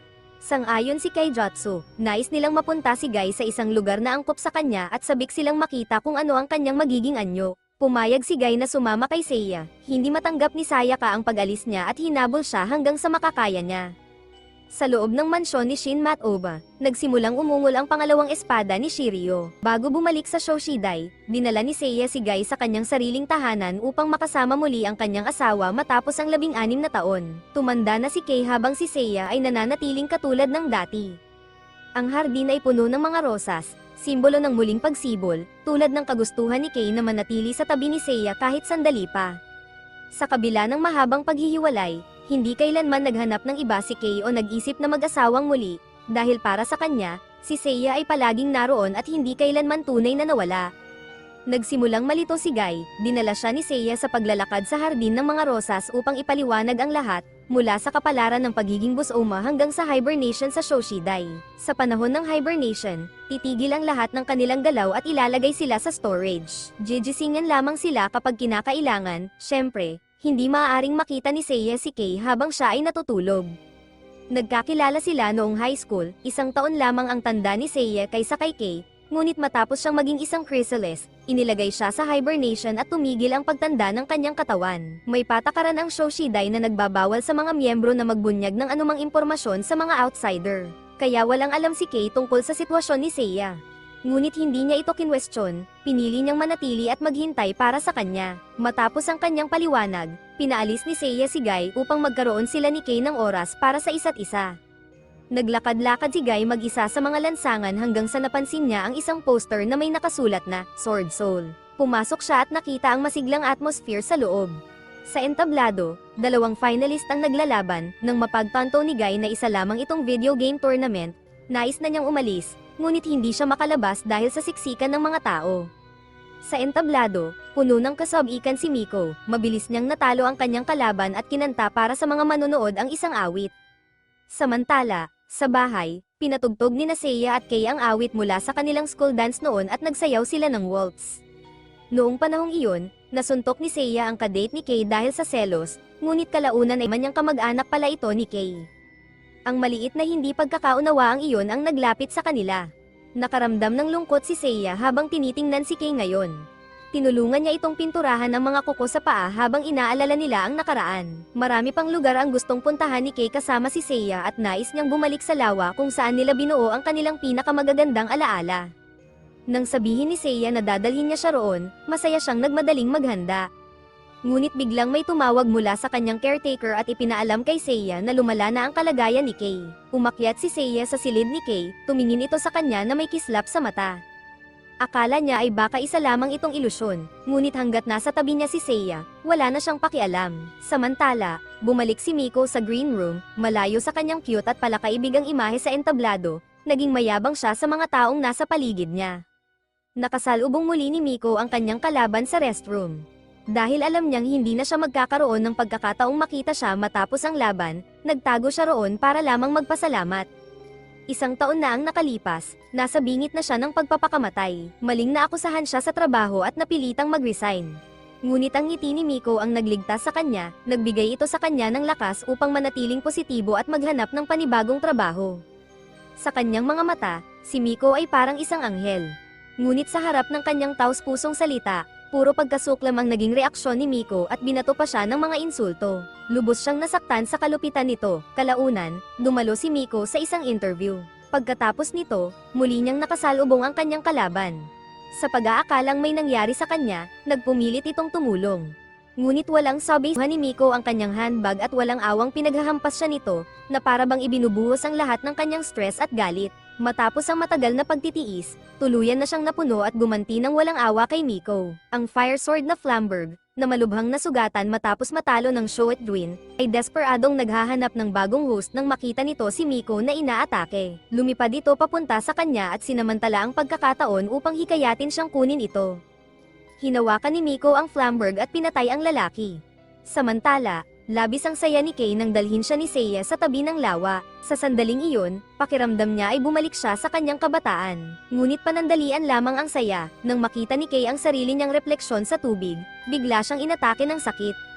Gusto sana siyang dalhin ni Seiya sa ospital, ngunit nakiusap siyang iuwi na lamang siya. Sa ilalim ng kontrol ni Flamberg, masayang winasak ni Miko ang isang buong bahagi ng lungsod. Sinubukan ni Guy na pigilan siya, ngunit napaso siya ng apoy ng espada. Doon lamang kinuha ni Shiryu ang kontrol kay Guy at umatake kay Miko. Natukoy ng Shoshidai ang paglitaw ni Flamberg, ngunit hindi nila makontak si Seiya kaya labis silang nag-alala. Sa panahong iyon, naihatid na ni Seiya si Kay sa kanilang tahanan. Sa kahilingan ni Kay, binuksan niya ang kahoy na aparador sa kanyang silid. Sa loob nito ay nakasabit ang isang napakagandang wedding dress. Matagal na itong inihanda ni Kay, naghihintay na mag-propose si Seiya. Agad na lumuhad si Seiya sa harap niya, humingi ng paumanhin sa matagal na paghihintay, at hiniling ang kanyang kamay. Matapos ang napakaraming taon ng paghihintay, sa wakas ay nasuot ni Kay ang wedding dress na matagal niyang inihanda. Ngunit sa panahong iyon, papalapit na ang katapusan ng kanyang buhay. Kahit kailan ay hindi naunawaan ni Kay kung bakit bigla na lamang nawawala si Seiya ng napakahabang panahon nang hindi man lang tumatanda, ngunit hindi niya kailanman pinagsisihan ang pagmamahal niya rito. Hinalikan ni Seiya ang kanyang mga labi at payapang pumanaw si Kay habang nababalot ng kaligayahan. Matapos lamang ang huling sandaling iyon kasama ang babaeng minahal niya, saka nakipag-ugnayan si Seiya sa Shoshidai upang ipagpatuloy ang laban. Sa labas, patuloy ang matinding labanan ni Miko at Guy, at tila dehado si Guy. Nang akmang bibigay na si Miko ng huling atake, bigla siyang tinamaan ni Seiya mula sa likuran. Magkasama silang bumalik sa headquarters, buong biyahe ay tahimik silang dalawa, bawat isa ay may sariling dinadalang lungkot na hindi nila kayang ipahayag. Samantala, si Yasuko ay nagpapahinga sa kanyang yate habang nagpapaaraw, nang mapansin niyang nawawala ang gold leaf sa kanyang inumin at agad siyang nagalit kay Billy. Nag-alok si Billy na gumawa ng panibagong inumin, ngunit sa halip ay inutusan siya ni Yasuko na pairan siya ng sunscreen. Nasa isang expedition sila upang hanapin ang kayamanan ng piratang si Frola. Hindi nagtagal, umangat ang isang diver upang ipaalam na natagpuan na ang kayamanan sa ilalim ng dagat. Sama-sama lang hinayla ang isang kahoy na kahon papunta sa deck. Ngunit nang buksan nila ito, champagne lamang ang laman. Nagalit si Yasuko at sumigaw, galit na gumastos siya ng malaking halaga upang umupa ng kilalang treasure hunters ngunit ganito lang ang naging resulta. Sa isang hair salon, ang master stylist ay nakikilala ang kalagayan ng buhay ng isang kliyente sa pamamagitan lamang ng paghawak sa buhok nito. Habang ginugupitan siya, patuloy niya itong pinagsasabihan dahil sa matinding pinsalang ginawa nito sa kanyang buhok. Ngunit hindi naman nagalit ang kliyente at hiniling pa nitong ipagpatuloy niya. Sa huli, umalis siya na may hairstyle na labis niyang nagustuhan. Nang gabing iyon, nagtipon ang crew sa barko upang kumain, uminom, at ibahagi ang kanilang mga pangarap kung ano ang gagawin nila kapag nahanap na ang kayamanan. Tanging ang professor lamang ang walang interes sa pera. Ang nais lang niya ay makita ang Hammer Gallon, isa itong legendary weapon na minsang ginamit ng piratang si Frola, at ang pinagmulan nito ay umaabot pa sa sinaunang Greece. Noong panahong iyon, may mga tournament na ginaganap 2 beses sa isang taon sa ilalim ng pagbabantay ng hari. Ang mananalo ay bibigyan ng malaking karangalan at kayamanan. Maraming kabalyero ang nagsapalaran ng kanilang buhay upang sumali. Habang tumatagal, kumalat ang isang balita sa hanay ng mga kabalyero, ang kampyon sa tournament ay laging may dalang isa sa mga espada ni Gallon. Si Gallon ay isang blacksmith mula sa isang maliit na nayon na gumawa ng maraming kilalang talem. Isang araw, may isang kabalyero na bumisita kay Gallon. Nanalo ito sa tournament gamit ang espada ni Gallon, at natural lamang na inaasahan ni Gallon ang kanyang bahagi sa gantimpala. Ngunit sa halip, nais ng kabalyero na wala ng ibang makahawak pa sa mga sandata ni Gallon. Kaya pinatay niya ang panday. Hinawakan ng anak ni Gallon ang bangkay ng kanyang ama at umiyak sa loob ng 3 araw at 3 gabi. Pagkatapos, narinig ng bata ang martilyo ng kanyang ama na tumatawag sa kanya. Sinunod ng anak ang tawag, kinuha ang martilyo, at sumali sa tournament. Nakalaban niya ang mismong kabalyerong pumatay sa kanyang ama. Nanalo siya sa pamamagitan ng pagdurog sa lahat ng espada ng kanyang mga kalaban. Ngunit natakot ang hari sa napakalakas na kapangyarihan ng martilyo, kaya nilason niya ang bata sa victory banquet. Mula noon, nahaluan ng lason ang martilyo, napunta ito sa kamay ng hari, ngunit hindi nagtagal ang buong royal family. May mga nagsasabing nalason din ang isipan ng hari, kaya siya nabaliw at pinatay ang sarili niyang pamilya. Para sa lahat, isang nakakatakot na kwento ito, tanging si Yasuko lamang ang hindi naniwala at itinuring ang martilyo bilang simpleng bakal lang. Ang tanging hangarin niya ay makahanap ng ginto at pilak upang mamuhay ng marangya at maginhawa. 5 beses nang nag-asawa si Yasuko at lahat ng kanyang asawa ay namatay. Halos maubos na ang kayaman ng kanyang namana, kaya isinugol niya ang lahat sa paghahanap ng kayamanan. Bukod sa pagiging hairstylist, nagtatrabaho rin si Isa bilang photographer para sa isang magazine. Dahil kay A, naging patok ang kanilang nakaraang issue at nadobol ang kanilang benta. Ang dahilan kung bakit pinili ni Isa ang pagiging hairstylist ay dahil naghahanap siya ng pinakamagandang buhok sa mundo. At kapag natagpuan niya ang taong may taglay nito, papatayin niya ito gamit ang sarili niyang mga kamay. Maraming taon na ang nakalipas, pinatay ang buong pamilya ni Isa ng isang babaeng may napakagandang buhok, at hindi niya iyon kailanman nakalimutan. Kinabukasan, natagpuan ni Dick ang kayamanan, isa-isang iniahon ang mga kaban na puno ng ginto, pilak, at mga hiyas.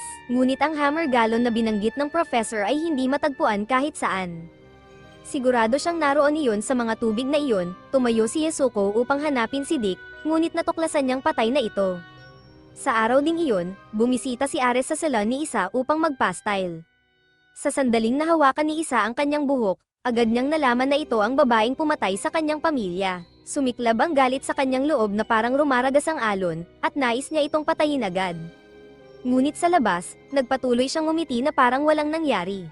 Ipinagpatuloy ni Isa ang kanyang trabaho, samantala, sinabi ni Ares na malapit na niyang makuha ang isang legendary sword na tinatawag na Nibastigma. Isa itong talem na may taglay na Snow Spirit, ang pinagmulan nito ay mula pa sa napakalayong nakaraan. Nang umibig ang 2 binata mula sa probinsya sa isang magandang Snow Spirit, naglaban ang dalawa para sa kanyang pagmamahal. Ang natalo ay lumapit sa Snow Spirit at ibinulong ang kanyang huling mga salita. Hiniling niyang sa kanyang kamatayan ay yakapin siya nito upang matupad ang kanyang hiling. Sa unang pagkakataon, tumapak sa lupa ang spirit, ngunit sa sandaling iyon, binali ng lalaki ang isa niyang tadyang at itinuhog ito sa dibdib ng spirit. Mas pinili niyang patayin ito kaysa mapunta sa iba. Ang butong kumitil sa buhay ng Snow Spirit ay naging bloodthirsty demon sword na Nibastigma. Pagsapit na matapos ni Ares ang kanyang kwento, natapos na rin ni Isa ang pag-aayos ng kanyang buhok. Ang pagkamatay ni Dick ay nagdulot ng kaguluhan sa barko. Nagsimulang magdudahan ang lahat sa isa't isa, nang mapansin nilang nawawala ang professor. Naghiwa-hiwalay sila upang hanapin ito. Pagdating ni Yasuko, 2 pa ang natagpuang patay. Biglang lumitaw ang professor mula sa likuran at sinakaw siya. Nais nitong angkinin ang kayamanan para sa sarili, palihim na lumapit si Billy mula sa likuran at sinaksak ang professor ng tuluyan. Inakala ni Yasuko na naligtas siya, ngunit balak din siyang patayin ni Billy upang mapasakan niya ang kayamanan. Matapos ang desperadong pakikipaglaban, nahulog si Yasuko sa dagat. Sa sandaling iyon, nagliyab sa kanya ang matinding kagustuhang mabuhay. Nagpakita ang Hammer Galon at inalok ang sarili sa kanya, nangangakong bibigyan siya ng napakalaking kapangyarihan kung tatanggapin niya ito. Matapos umalis sa salon, lihim na sinundan ni isa si Ares sa isang makitid na eskinita. Hiningi niya ang sagot kung bakit pinatay nito si Sana, ang kanyang nakababatang kapatid. Ngunit pumapatay si Ares nang walang dahilan, ipinanganak siyang isang sandata. Kinuha ni isa ang baril na inihanda niya at pinaputukan si Ares. Ngunit agad gumaling ang kanyang mga sugat. Sinabi ni Ares kay isa na ang kanyang katawan ay naglalaman ng 2 sandata at ibibigay niya ang isa sa kanya. Napaatras si isa sa takot at paulit-ulit na pinaputukan siya, ngunit walang epekto ang mga bala. Hinugot ni Ares ang Demon Sword na Nibastigma at hinayaang magsanib ito sa katawan ni isa. Samantala, dahil wala ng kapitan, palutang-lutang na lamang ang barko ni Yasuko sa dagat. Sa kabutihang palad, may dumaan na ibang sasakyang dagat at agad nagsindi si Billy ng smoke signal upang humingi ng tulong. Sa mismong sandaling iyon, tumalon si Yasuko mula sa tubig papunta sa deck, hawak ang Hammer Galon. Hindi maitago ni Billy ang kanyang takot, bumalik si isa sa salon at ipinagpatuloy ang kanyang trabaho, ngunit napansin niyang nanginginig ang kanyang kamay na hindi niya makontrol. Ang sumunod niyang kliyente ay walang iba kundi si Yasuko. Noong unang panahon, sa isang nayon malapit sa Mediterranean Sea, may isang binatang nagngangalang Kanata.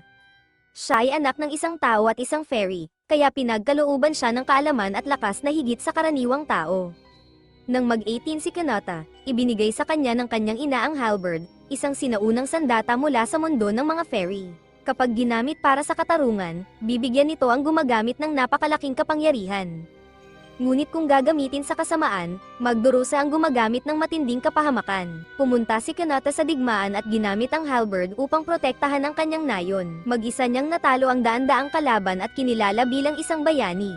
Ngunit nang bumalik siya sa kanyang tahanan, natuklasan niyang ang kanyang minamahal na si Sarah ay nagpakasal na sa isang batang doktor habang siya ay wala. Nilamon ng galit at selos, hinanap niya ang dalawa at pinatay ang mga ito gamit ang halberd. Mula sa sandaling iyon, naging malalim na pula ang halberd at nagsimulang umatake sa mga inosenteng tao. Sa ilalim ng kontrol ng sandata, pinaslang ni Kanata ang mga taga-nayon at pinatay pa ang sarili niyang mga magulang. Sa huli, namatay si Kanata dahil sa labis na pagod, ngunit nagpatuloy pa rin ang halberd sa pagpatay. Matapos ikwento ang alamat ng halberd, inutusan ni Kyoka sina Marcus at Mickey na kunin ang sandata para sa organization. Ang target nila ngayon ay ang Seiya Real Estate Conglomerate. Nakakuha ang Shoshidai ng impormasyon na ang CEO na si Shontaro Siki ang nakakuha ng halberd, at dahil siya ay may sakit, nangangailangan siya ng secretary na mag-aalaga sa kanya. Nakapasok si Mina bilang kanyang personal secretary. Sa panig naman ni Seiya, dahil matagal na siyang hindi lumalabas sa mundo, sinusulit niya ang bawat sandali. Kapag pumasok na siya sa hibernation pod, hindi natiyak kung kailan siya muling gising. Pinayuhan ni Seiya si Guy na kung may plano siya, gawin na niya ito ngayon. Sinabi niyang tumingin sa paligid dahil maaaring magbago na ang lahat pagbalik niya. Ang mga chrysalis hosts ay kailangang madalas mag-hibernate at hindi kayang mamuhay tulad ng ibang tao. Kaya ang magagawa na lamang nila ay itatak sa kanilang alaala ang mga sandaling ito. Ito ang paraan upang patunayan nilang sila ay umiiral sa mundong ito at hindi lamang isang ilusyon. Tinanong ni Seiya si Guy kung ano ang hinahanap niya sa buhay na ito. Samantala, sa loob ng conglomerate, nang muling makita ni Mickey si Mina, hindi niya napigilan ang sarili at hinalikan niya ito ng buong damdamin. Dahil kay Mina, nalaman nila na may executive floor sa ilalim ng basement. Doon nakatago ang halberd sa loob ng isang safe. Ang ventilation ducts papunta rito ay konektado sa men's restroom sa basement.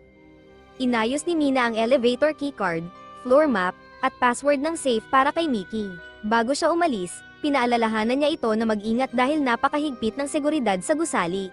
Gamit ang keycard, bumaba sila sa basement level. Ang espada ni Marcus na si Azoth ay may taglay na Devil's Seal ni Paracelsus. Ginamit ni Marcus ang kapangyarihan ni Azoth upang balutin sila ng kadiliman, na naging dahilan upang hindi sila makita ng mga security camera. Nakarating sila sa safe ng walang aberya, ngunit sa loob nito ay may isa pang safe, at wala ang password ni Mina para rito. Lumapit si Marcus upang masuri ito at agad na tinamaan ng retinal scan na nag-trigger ng authorization failure alarm. Nagsimulang mapuno ng gas ang silid. Tinaga ni Marcus ang inner safe gamit si Azoth ngunit hindi ito nabasag. Wala silang magawa kundi maghintay na mahanap ni Mina ang password. Habang hinahanap ni Mina ang code, dumating si Seiya.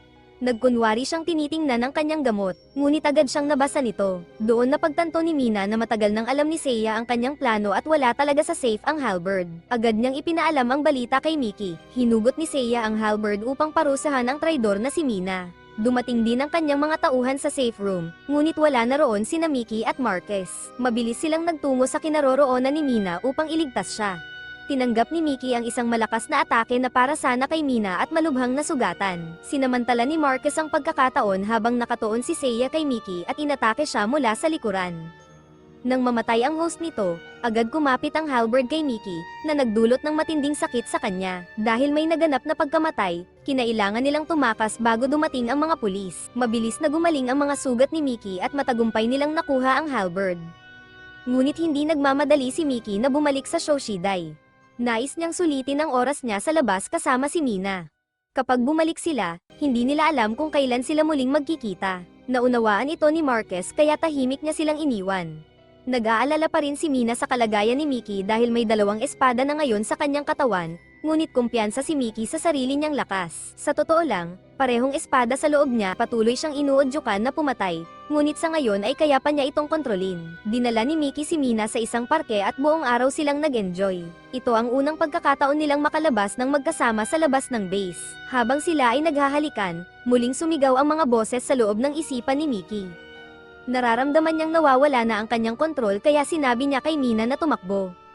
Nang makita ni Kyoka na lalong lumalala ang sitwasyon, agad niyang kinontak si Seiya upang siya ang humawak nito. Ayaw saktan ni Mickey si Mina kaya ginamit niya ang natitirang katinoan upang tumakas. Ngunit hinabol siya ni Mina dahil sa pag-aalala. Sa puntong iyon, tuluyan nang nawala ng kontrol si Mickey at inatake. Sinubukan siyang pigilan ni Marquez. Dumating din si Seiya at ginamit ang chakram upang ituon ang atensyon ni Mickey sa kanya. Habang nakikipaglaban si Seiya kay Mickey, napagtanto niyang hindi pa ito ganap na naging busoma. Ngunit delikado pa rin ang sitwasyon, walang tigil na nanginginig si Shiryu. Sa kagustuhang sumali sa laban, winasak ni Mickey ang chakram ni Seiya. Wala nang ibang pagpipilian si Guy kundi sumabak sa labanan. Sa kritikal na sandali, ginamit ni Seiya ang sariling katawan upang seluhin ang isang atake para kay Guy. Sumigaw si Mina sa sakit habang tinatawag ang pangalan ni Mickey, nagmamakaawang magising ito at tumigil. Habang nakikipaglaban ang katinoan ni Mickey laban sa dalawang espada para sa kontrol, sumugod si Guy at itinuhog ang kanyang talam sa balikat ni Mickey. Dahil sa sakit, bumagsak si Mickey sa lupa at bumalik sa kanyang anyong tao. Agad nila siyang dinala pabalik sa base para suriin. Bagamat napigilan nila si Mickey na maging busoma sa pagkakataong iyon, ang pagkakaroon ng dalawang alma ay nangangahulugang maaari siyang mag-transform anumang oras at hindi na sapat ang hibernation. Ang pinakamainam na hakbang ay alisin ang mga sandata mula sa kanyang katawan sa lalong madaling panahon. Nang magkamalay si Mina, sinabi niya kay Mickey na magiging maayos ang lahat kung patuloy siyang mag-hibernate. Nagbigay iyon ng kaunting ginhawa kay Mickey, ngunit ramdam pa rin niya ang matinding guilt dahil muntik na niyang masaktan si Mina. Bago bumalik sa hibernation, ikinwento ni Mickey ang kanyang panaginip, isang simpleng buhay kasama ang dalawang anak, isang lalaki at isang babae, isang maliit na bahay, at isang aso. Minsan ay uuwi siyang lasing at haharap sa cute na galit ng kanyang asawa. Tinipon ni Mickey ang lahat ng lakas ng loob niya at nag-propose kay Mina. Habang bumababa sa pagtulog ang pod ni Marquez, isang ulap ng pulang usok ang sa loob ng pod ni Mickey at anti-unting kinain ang kanyang katawan. Pinanood ni Mina ang lahat mula sa likod ng screen, ngunit walang kahit anong lungkot ang makikita sa kanyang mukha. Nang gabing iyon, sa loob ng kanyang mansyon, muli na namang narinig ni Shin ang pag-iyak ni Shiryu. Lalong lumakas ang pag-iyak nito. Narinig na noon ni Shin na may mas mahinang kapareha si Shiryu, kaya inakala niyang gumising na ito at hinahanap ang kanyang kapareho. Kinabukasan, habang nag-aalmusal, may bisitang dumating upang pag-usapan ang pagtatayo ng isang orphanage kasama si Shin. Nakakita raw ang lalaki ng isang malaking gusali na ibinebenta. Dati itong isang elementary school at ngayon doon na. Maganda at malawak ang lugar, napapalibutan ng kalikasan, kaya naniniwala ang bisita na perpekto ito para sa isang orphanage. Nagustuhan ni Shin ang ideya at pumayag siyang mag-invest. Maya-maya, sa pangtaong dumating at nagmungkahi naman ng pagtatayo ng isang nursing home, ngunit ang lugar na gusto nila ay kapareho ng locus yung pinili ng unang bisita para sa orphanage.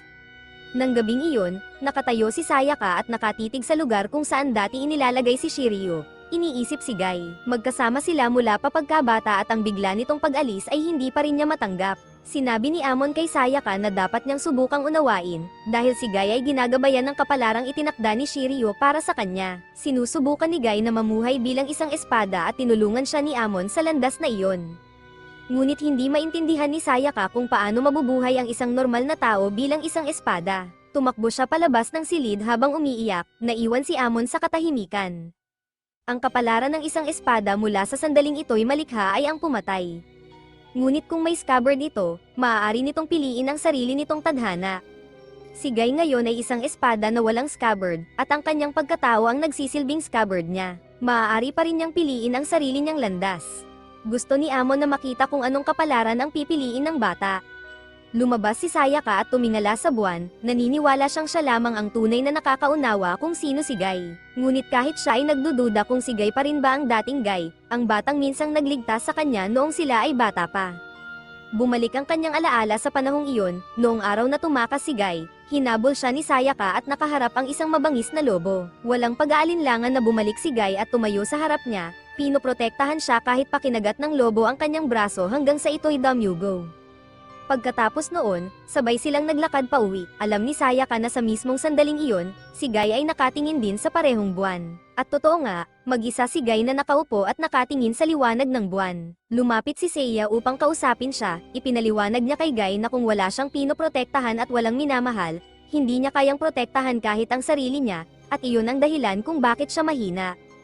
Kinabukasan, personal na pumunta si Shin upang tingnan ang lugar na iminungkahi. Ngunit hindi pa rin magkasundo ang dalawang nag-propose kung ano ang dapat itayo roon. Tumingin-tingin si Shin sa paligid, at bigla siyang nakaisip. Pagsamahin na lamang ang orphanage at ang nursing home sa iisang lugar. Sa ganitong paraan, maalaga ng mga matatanda ang mga bata na parang sarili nilang mga apo. Lahat sa ideya at pumayag na magtulungan. Matapos umalis si Guy, nanatiling malungkot at wala sa sarili si Sayaka sa paaralan. Inaya siya ng kanyang mga kaibigan sa isang bagong pastry shop upang mapasaya siya. Masaya siyang pumayag. Sa shrine, nakipagkita si Kaijutsu kay Kazuma, isang miyembro ng Gabi Organization. Dumating si Kazuma upang humingi ng paumanhin sa gulong idinulot ni Sin. Wala namang sama ng loob si Kaijutsu at binigyan pa niya si Sin ng maayos na libing. Dahil sa pangyayaring iyon, napagtanto ng Gabi na marami pa silang kailangang matutunan. Ang Busoma na nakalaban ni Guy ay nawala rin matapos ang kanilang engkwentro. Dahil parehong layunin ng Shoshidai at Gabi ang wasakin ang mga Busoma, iminungkahi ni Kaijutsu na magtulungan ang dalawang panig. Ang pinagkaiba lamang nila ay ang Gabi ay lumalaban ng walang sandata, umaasa lamang sa kanilang mga katawan na pinagkaloob ng mga Diyos. Ngunit hindi lahat ay katulad ni Hamiko, kaya kailangan pa rin nilang magsanay araw-araw. Naniniwala ang Gabi na ang mga sandata ay ginawa lamang upang pumatay, at ang mga gumagamit nito ay kasuklam-suklam din. Samantala, nagluto si Guy ng simpleng pagkain at nanatili sa construction site kasama si Seiya. Nais niyang malaman kung bakit ayaw ni Seiya na bumalik sa Shoshidai ngunit nananatili pa rin itong miyembro. Simple lang ang sagot, upang mabuhay, ang mga Chrysalis hosts ay tiyak na magiging Busoma balang araw. Ang hibernation sa Shoshidai ang nagpapabagal sa kapalarang iyon. Natatakot si Seiya na maging Busoma dahil nangangahulugan iyon na tuluyan niyang mawawala ang sarili niya. Ngunit hindi maintindihan ni Guy kung bakit kailangang kumapit ng ganoon katindi sa sarili. Kaya ikinwento ni Seiya ang isang pangyayari mula sa matagal ng nakaraan. Noong panahong iyon, si Seiya ay isang sundalo na lumalaban kasama ang kanyang mga kasamahan. Isang granada ang biglang ibinato sa kanila ng walang babala, na ikinamatay ng karamihan sa kanyang mga kasamahan. Malubharing nasugatan si Seiya. Bago siya mawalan ng malay, nakita niyang sumasalakay ang mga kalaban. Doon nagpakita ang chakram at binigyan siya ng kapangyarihan nito. Agad gumaling ang kanyang mga sugat at tumayo si Seiya, pinatay ang lahat ng kalaban ng mag-isa. Ngunit nang siya ay lumingon upang patayin na rin ang kanyang mga kasamahan, nahulog mula sa kanyang bulsa ang isang larawan nila ni Kay. Nang makita iyon, naalala niya ang babaeng kanyang minamahal at doon siya natauhan. Sinabi ni Seiya kay Guy na huwag hayaang gamitin siya ng sandata, kundi siya ang gumamit nito para sa taong mahal niya, para sa taong nais niyang protektahan. Kung wala iyon, mananatili siyang mahina. Samantala, pumunta si Sayaka sa pastry shop kasama ang kanyang mga kaibigan ngunit hindi pa rin siya makaramdam ng saya. Matapos silang maghiwalay, nakasalubong niya si Shin. Tinutulungan nitong mangalap ng mga pirma para sa isang petisyon. Nanganganib giveaway ng Izumi Park upang gawing apartment complex, kahit ito ay isang luntiang lugar na mahal ng mga residente. Ayaw ni Shin na mawala ang ganitong kagandang lugar kaya tumulong siya.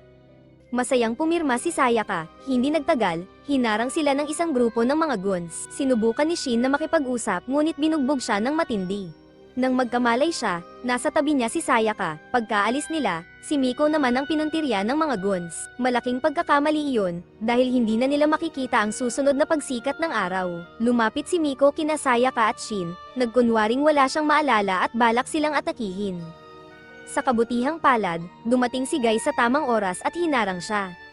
Nakilala ni Shin ang nasa braso ni Guy, si Shiryu, habang hinahanap si Guy. Nakasalubong ni Seiya ang Shoetwin, ngunit wala itong balak lumaban at agad itong umalis. Biglang nakaramdam ng sakit si Seiya, tila nagsisimula ng magbago ang chakram sa loob niya. Matapos ang maikling laban, napagtanto ni Miko na hindi niya kayang talunin si Guy kaya tumakas siya. Nakita ni Sayaka na sugatan si Guy at nais niya itong iuwi, ngunit tumanggi si Guy dahil wala na siyang tahanang babalikan. Malamig niyang sinabi kay Sayaka na lumayo at hayaan siyang mag-isa. Wala nang magawa si Sayaka kundi panoorin ang papalayong anyo ni Guy habang siya ay lumuluha. Kinabukasan, may bagong transfer student na ipinakilala sa kanilang klase. Laking gulat ni Sayaka nang malaman na si Shin ito. Matapos mamatay si Miki, binago ng Shoshidai ang anyo ni Mina at nilagyan siya ng mga alaala tungkol kay Marcus upang magpanggap bilang dati nitong kasintahan. Ngayon ay ginagamit niya ang pangalang Takagi at may tungkuling bantayan si Marcus. Pagkatapos, ginaising si Marcus para sa isang routine examination. Sinamantala ito ng Shoshidai upang ipakilala siya sa kanya. Sa sandaling makita siya ni Marcus, napaalala siya kay Erika. Ipinakilala niya ang sarili bilang counselor ni Marcus at ipinaliwanag na siya na ang mangangasiwa sa kanya mula ngayon. Nahiya ng kaunti si Marcus sa presensya niya, nagsimula siya sa mga simpleng tanong upang maging komportable ito. Nagsinungaling pa siya kay Marcus, sinabing nasa hibernation pa rin si Miki upang mapakalma ito. Nagtiwala si Marcus sa kanya at nagbukas ng kanyang damdamin. Hanggang ngayon, hindi pa rin siya makapaniwala na kayang baguhin ng isang sandata ang isang tao sa ganitong nakakatakot na paraan. Nakaramdam siya ng matinding takot sa posibilidad na balang araw ay maging busoma rin siya. Nanatili siya sa kanyang tabi, nagpapakita ng pag-unawa at nagbibigay ng aliw. Ngunit natatakot pa rin si Marcus na maging isang halimaw. Hinayla siya niya sa kanyang mga bisig upang pakalmeyan ang kanyang kalooban. Ang kilos na iyon ay kapareho ng ginawa ni Erika matapos ang aksidente ni Marcus, kaya muli niya itong napagkamalang si Erika. At iyon mismo ang layunin niya. Samantala, habang pauwi sa Shoshidai, marami pang ipinaliwanag si Seiya kay Guy. Ang mga chrysalis hosts ay katulad lamang ng mga pasyenteng may malubhang sakit na walang lunas. Walang gamot ang makakapigil dito. Ang naghihintay sa kanila sa huli ay hindi lamang kamatayan, kundi ang tuluyang pagkontrol ng sandata at pagkawala ng kanilang sarili. Sa buong mundo, maraming sandata na kilala bilang Sage Alma ang kumokontrol sa mga tao. Si Shiryu ni Guy ay may kakaibang kakayahang mag-crystallize. Ang Shoshidai ay umiiral upang tipunin at ingatan ang mga Sage Alma mula sa iba't ibang panig ng mundo. Isa itong pasilidad kung saan maaaring manirahan ang mga chrysalis hosts ng hiwalay at pag-aralan bago tuluyang makuha ng kanilang sandata ang kontrol. Pumupunta sila rito upang pumasok sa hibernation habang ipinagpapatuloy ng Shoshidai ang kanilang research para sa lunas. Ang hibernation ay magtatagal hanggang sa tuluyang makumpleto ang lunas. Sa paaralan, nakakuha ng atensyon si Shin mula sa kanyang mga kaklase dahil sa kakayahan niyang magsalita ng iba't ibang wika. Ngunit dahil din dito, naging target siya ng mga bully. Kahit natatakot, lumapit si Sayaka at sumigaw para tawagin ang guro, dahilan upang mapalibutan sila ng mga estudyante. Dahil dito, umatras ang mga bully. Pagkatapos, nag-usap sina Sayaka at Shin. Nang tanungin ni Shin kung sino ang tumulong sa kanila noong nakaraan, sinabi ni Sayaka na iyon ay isang taong itinuturing niyang parang nakababatang kapatid, isang batang nagngangalang Guy. Samantala, sa headquarters, galit na si Kyoka nang bumalik sina Seiya at Guy. Matapos niyang tapusin ang kanyang misyon, tumanggi siyang bumalik agad at hindi pinansin ang mga mensahe nito. Matapos tanggapin si Guy, inutusan ni Kyoka si Seiya na agad bumalik sa kanyang hibernation pod. Ngunit sa pagkakataong ito, ayaw na niyang bumalik. May natuklasan din si Seiya, si Kyoka ay anak ni Miria, isang taong nakilala niya noong siya ay bata pa. Nais ni Seiya na harapin si Miria ng personal dahil minsan na silang nagtrabaho ng magkasama. Kahit papaano, nais niyang mabayaran ang utang na loob niya rito. Alam din ni Seiya na nais ni Kyoka na iligtas ang kaluluwa ng kanyang ama. Humingi siya ng pahintulot na labanan ang Shoetwin, ngunit wala si Kyoka ng kapangyarihan upang payagan ito. Habang papunta siya sa mga nakatataas, naalala ni Kyoka ang araw na nawala ang kanyang ina. Alam niyang ayaw niyang mawala ang natitirang pamilya niya. Nakipagkita siya sa mga lider at binanggit ang usapin ni Seiya, ngunit itinuring nila itong hindi na kailangan. Mahigit isang dekada na mula nang maging Shoetwin si Miria, at marami ng chrysalis hosts ang nabiktima nito. Bagamat hindi pa ito inaanunsyo, natapos na ng organization ang pagbuo ng isang antabusoma weapon at balak nila itong gamitin laban sa Shoetwin. Tumanggi silang gamitin ang Prism, ang paraan na maaaring magbalik sa isang busoma bilang tao, kay Miria dahil dinungisan nito ang pangalan ng Shoshidai. Wala nang magawa si Kyoka kundi sumunod, dinala ni Seiya si Guy sa Alma Storage Vault. Alam niyang kung ipipilit niyang labanan ang Shoetjuin, maaaring siya mismo ay maging Busoma. Ngunit tanging isang Chrysalis lamang ang kayang tumalo sa isang Busoma. Upang magamit ang kapangyarihan ng sandata at manalo sa laban, kailangan make-synchronize ang isang tao sa Alma Core sa loob ng kanyang katawan. Habang tumatagal ang synchronization, mas mabilis din siyang nagiging Busoma. Ang mga cursed weapons na ito ay uhaw sa dugo at digmaan. Unti-unti lang inaalis ang puso ng pagiging tao ng kanilang host. Paglabas nila mula sa vault, nakasalubong nila sina Marcus at Ya. Puno ng pag-asa si Marcus na matutulungan sila ng Shoshidai na muling maging normal na tao. Pagkatapos ng klase noong araw na iyon, sumama si Sayaka sa isang club kasama ang kanyang mga kaibigan. Dahil wala na siyang inuuwian na may naghihintay sa kanya, napansin ito ni Shin at sumali rin sa parehong club.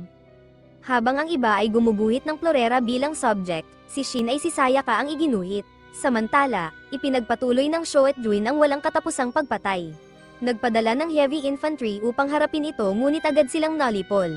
Sumunod na ipinadala ang mga bagong mechanized armor units at kahit papaano ay napigilan nila ang Shoetjuin. Bumalik sa alaala ni Kyoka ang kanyang kabataan, kung saan tinuturuan siya ng kanyang mabait na ama na tumugtog ng piano. Narinig na rin noon ni Kyoka si Miria na nagsasalita tungkol kay Seiya. Sinabi nitong tamad ito ngunit maaasahan, kaya ipinagkatiwala niya ang kanyang kapalaran dito. Isinama ni Seiya si Guy sa kanyang pag-alis, tinitigan ni Kyoka ang imahe ni Miria sa screen at naalala ang huling pagkakataong nagpaalam ito bago umalis sa isang misyon. Hindi mapakali si Kyoka noon kaya hinabol niya ito at niyakap, nagmamakaawang mangako na babalik ito. Ngunit ngumiti lamang si Miria, hinaplos ang kanyang ulo, at sumakay sa sasakyan. At pagkatapos noon, naging kung ano na siya ngayon si Miria. Kahit malakas ang mechanized units, hindi nila kayang pigilan ng matagal ang Shoetjuin. Ngayon, magtatagpo ang dalawang matagal ng magkaibigan. Naalala ni Seiya ang inuming pinagsaluhan nila noon at nangakong muli silang magiinuman sa kabilang buhay. Alam ni Seiya na nauubos na ang kanyang oras, kaya bago siya humarap kay Shoetjuin, pinanggako niya kay Guy na kung sakaling maging Busoma siya, si Guy ang papatay sa kanya. Tinanggap ni Guy ang pangakong iyon, nais ni Seiya na harapin ni Guy ang kanyang sariling kahinaan kapag dumating ang sandaling iyon. Sa pagharap kay Miria, tinanong ni Seiya kung ano ang labis nitong kinatatakutan kaya hinanap nito ang ganoong kapangyarihan. Naunang umatake ang Shoetjuin, ibinigay ni Seiya ang lahat ng kanyang lakas upang iligtas si Miria. Noon pa man, nagbiro na sila sa isa't isa na kung dumating ang araw na mawala sa sarili si Miria, sisapakan siya ni Seiya ng buong lakas. Hindi nila inakala na matutupad ang mga salitang iyon. Pinanood ni Kyoka ang labanan mula sa likod ng screen, tahimik na nananalangin na mailigtas ni Seiya ang kanyang ama.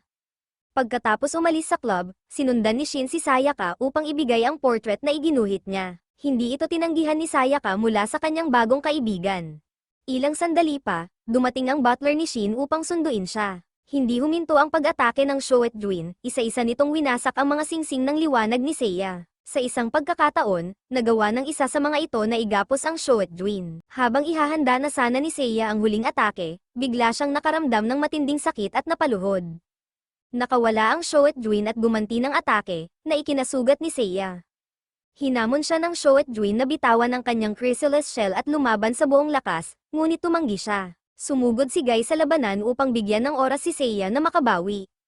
Mula sa itaas, pinanood ni Grimm ang laban na may kasiyahan. Naghintay si Seiya ng tamang pagkakataon upang magbigay ng nakamamatay na atake. Nang dumating ang sandali, pinakawalan niya ang sunod-sunod na mga singsing ng liwanag. Habang abala ang Shoetjuin sa pagwasak sa mga ito, sumugod si Guy at nasugatan ito. Muling nagkaroon ng pag-asa ang tagumpay. Inihagis ni Seiya ang isang napakalaking singsing ng liwanag patungo sa Shoetjuin habang kasabay na sumugod si Guy. Tila matatapos na ang laban, ngunit hinarang ni Grimm ang atake ni Guy. Agad na lumuhad ang Shoetjuin na parang walang pakialam. Ang pagdating ni Grimm ay nagdulot ng matinding pangamba kay Kyoka. Umatras ang Shoetjuin, iniwan sina Guy at Seiya upang harapin si Grimm ng mag-isa. Nararamdaman ni Guy na ang killing intent ni Grimm ay nasa ibang antas kumpara sa mga Busoma na kanilang nakalaban noon. Samantala, bumalik si Kazuma sa base ng Gabi upang hanapin si Hamiko. Pumunta siya sa talon at iniulat ang pagkamatay ni Sin. Naramdaman ni Hamiko na siya ay masyado pang mahina. Ramdam din niya ang marahas na enerhiya ng isang labanan na nagaganap sa malayo. Nilinis niya ang sarili sa ilalim ng talon upang hindi siya madungisan ng demonic energy. Pinaalalahanan niya si Kazuma na kailangan din itong mag-focus palalo. Pagka-uwi ni Sayaka, binuksan niya ang portrait na ibinigay ni Shin. Napansin niyang ang babaeng nasa larawan ay mukhang malungkot. Mula nang umalis si Guy, ganoon na palagi ang kanyang itsura. Tinitigan niya ang litrato nilang dalawa at napaisip kung kailan sila muling magkikita. Nakilala ni Seiya ang nilalang na nasa harap niya bilang si Grim, ang Diyos ng kamatayan. Ito rin ang unang pagkakataon na nagkaharap sila. Inutusan ni Kyoka si Seiya na umatras, dahil alam niya kung gaano kapanganib si Grim. Kahit gusto ni Seiya na sumunod, wala na siyang lakas upang makatakas. Nais niyang lumaban mag-isa upang makaalis si Guy, ngunit hindi pumayag si Guy. Kahit nakita na niya ang kapangyarihan ni Grim, handa pa rin siyang lumaban. Sinabi ni Grim kay Guy na malapit nang magwakas ang panahon ng mga tao at magsisimula ang panahon ng mga Busoma. Babasagin nila ang kanilang anyong tao at magiging tagapagtayo ng bagong mundo. At ngayon na ang oras upang muling isilang ang mga Busoma. Hindi na kinaya ni Guy na makinig pa at agad siyang sumugod sa laban. Hindi rin kayang pabayaan ni Seiya si Guy na lumaban mag-isa. Samantala, pagkatapos ng klase, dumalo si Shin sa isang gala para sa ika-10 anibersaryo ng Charitable Foundation ng Meet-Oba Group. Sa kanyang silid, muling tinitigan ni Sayaka ang kanilang litrato at naalala ang masasakit na salitang binitawan ni Guy. Hindi niya maintindihan kung bakit ganoon ang sinabi nito, ngunit hindi siya nawalan ng pag-asa na babalik ito. Umakyat si Shin sa entablado bilang kinatawan ng Meet-Oba Group. Ang kanyang talumpati ay tungkol sa karahasan, ayon sa kanya, ang kasaysayan ng sangkatauhan ay puno nito. Kahit sa modernong panahon, laganap pa rin ang digmaan at terorismo. Isa itong suliranin na dapat pagtuunan ng pansin ng lahat. Hinimok niya ang mga tao na talikuran ang karahasan, isantabi ang mga sandata, at gawing realidad ang kapayapaan. Samantala, patuloy ang laban ni Guy at Seiya, ubos na ang lakas ni Seiya. Isang matinding atake ang ibinigay ni Grim sa kanya.